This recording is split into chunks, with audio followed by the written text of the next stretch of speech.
Hi guys, तो कैसे हैं आप लोग। उम्मीद है कि सभी लोग खैर आफियत के साथ होंगे और अपने अपने इम्तिहानात की तैयारियों में मसरूफ़ होंगे। दोस्तों, आज मैं आपकी खिदमत में लेकर हाजिर हुआ हूँ कहकशां हिस्सा 2 के 16वें चैप्टर का फुल ऑब्जेक्टिव क्वेश्चन से लेकर। दोस्तों, 16वें चैप्टर का ताल्लुक़ है मुतशायर से, जिसके मुसन्निफ़ हैं ज़फ़र कमाली।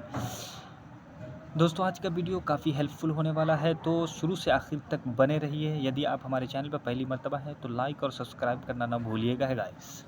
तो चलिए दोस्तों, सवाल की शुरुआत करते हैं। पहला सवाल है, मुतशायर की नज़र में गमख़ार कौन है? ऑप्शन ए अफसाना निगार, ऑप्शन बी पैरोडी निगार, ऑप्शन सी कसीदा निगार, ऑप्शन डी मसनवी निगार। सही ऑप्शन है ऑप्शन बी। मुतशायर की नज़र में जो गमख़ार है वो पैरोडी निगार हैं। सवाल नंबर 2, मुतशायर किस तरह की नज़म है? ऑप्शन ए मदहिया, ऑप्शन बी हुजूइया, ऑप्शन सी ज़रीफ़ाना, ऑप्शन डी संजीदा। सही ऑप्शन है ऑप्शन सी।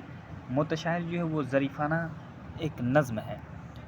सवाल नंबर 3, मुतशायर किसकी नज़म है, यानी किसने लिखी है मुतशायर नज़म? Option A Amir Khanvi, option B Zafar Kamali, option C Akbar Allahabadi, option D Sardar Jafri. सही ऑप्शन है ऑप्शन बी। मुतशायर जो है ये ज़फ़र कमाली की लिखी हुई नज़म है। चलिए आगे देखते हैं, मुतशायर के लफ्ज़ी माने क्या हैं। मैंने बताया था आपको कि मुतशायर के माने होते हैं बनावटी शायर। देखते हैं ऑप्शन में क्या है। ऑप्शन ए रवायती शायर, ऑप्शन बी बनावटी शायर, ऑप्शन सी हकीकी शायर, ऑप्शन डी रूमानी शायर।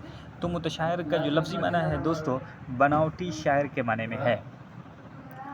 चलिए आखिरी सवाल है दोस्तों, वो नज़म जो 6 मिसरों पर मुश्तमिल हो उसे क्या कहते हैं? जो नज़म 6 मिसरों पर मुश्तमिल होती है दोस्तों उसे मुसद्दस कहते हैं, और जो शेर 3 मिसरों पर मुश्तमिल होती है उसे मुसल्लस कहते हैं। जो शेर 4 मिसरों पर मुश्तमिल होती है दोस्तों उसे रुबाई कहते हैं। तो चलिए दोस्तों, ये कुछ सवालात थे, आप इसे देखेंगे बड़ा फ़ायदा होगा। दोस्तों, अभी तक आपने लाइक और सब्सक्राइब नहीं किया है तो लाइक और सब्सक्राइब करना ना भूलिएगा।